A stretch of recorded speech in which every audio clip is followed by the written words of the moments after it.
મંગલેશ્વર ખાતે યોજાનાર પૂજ્ય મોરારી બાપુની રામકથાને લઈ આયોજકોની બેઠક યોજાઈ।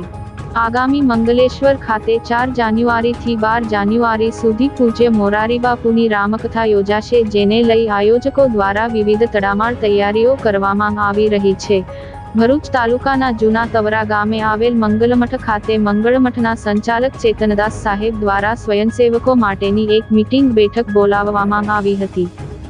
ભરૂચ તાલુકાના જૂના તવરા ગામે મંગલમઠ ખાતે સ્વયંસેવકોની બેઠક મળી હતી। યોજાનાર રામકથાને લઈ કબીર સંપ્રદાયના સંતો, મહંતો અને કબીર સંપ્રદાયના અનુયાયીઓ અનેક કાર્યમાં જોતરાઈ ગયા છે।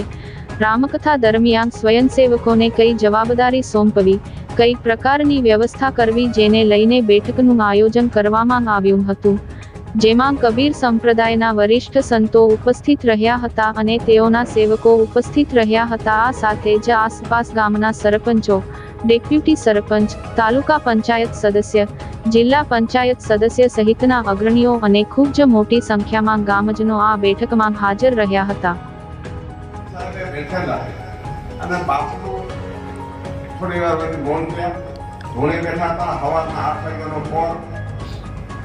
બાપુ એવું બોલ્યા કે હવે તો પછી એક દી શું હવે 9 દી બેહી તો એક દી રોટલો શું ખાવા બહુ 9 દી જાવું એવું એમને શુભ સંકલ્પ થયો કે 9 દી હવે તો અહીંયા અઠે દ્વારકા અને 9 દી રોટલા ખાય, મતલબ 9 દી કથાનું અનુષ્ઠાન કરી। બાપુને કીધું આપની કૃપા આપના મોઢામાં ખાતરનું ગાંગડો અમારું કામ થઈ ગયું। હજી કથા એ ચાલુ હતી, મોરબીની હજી એને 12 મહિના થયા છે અને બાપુએ કૃપા કરીને આ બીજી કથા આપી। બાપુ છેલ્લા 70 વર્ષથી સરપંચ સાહેબ, મંગલેશ્વરના સરપંચ સાહેબ આવી ગયા। આજે 60 વર્ષથી બાપુ કથા કરે છે। અવલના દિવસોમાં પ્રાથમિક શાળાના એક ટીચર હતા।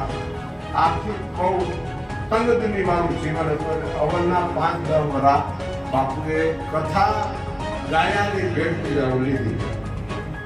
આજે 60 વર્ષ બાપુ અત્યારે 80 ને આડે પહોંચ્યા છે।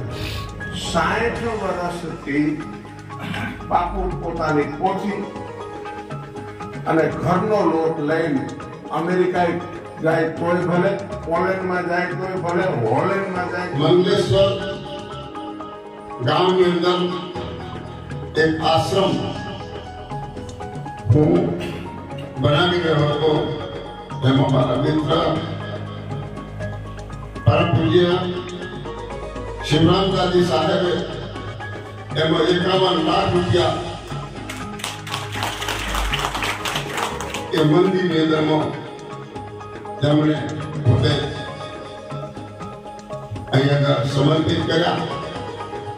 અને જ્યારે ખાતમુહૂર્ત થયું ત્યારે હમણાં બચનસિંહજીની વાત કરતા હતા, ત્યારે મારા મિત્ર મહામંડલેશ્વર પૂજ્ય શિવરામદાસજી સાહેબ ખાતમુહૂર્ત વખતે પોતે એમની વાણીમાં બોલેલા કે આ ભૂમિ પર મંદિર થશે અને આ મંદિરની બાજુમાં બાપની કથા થશે।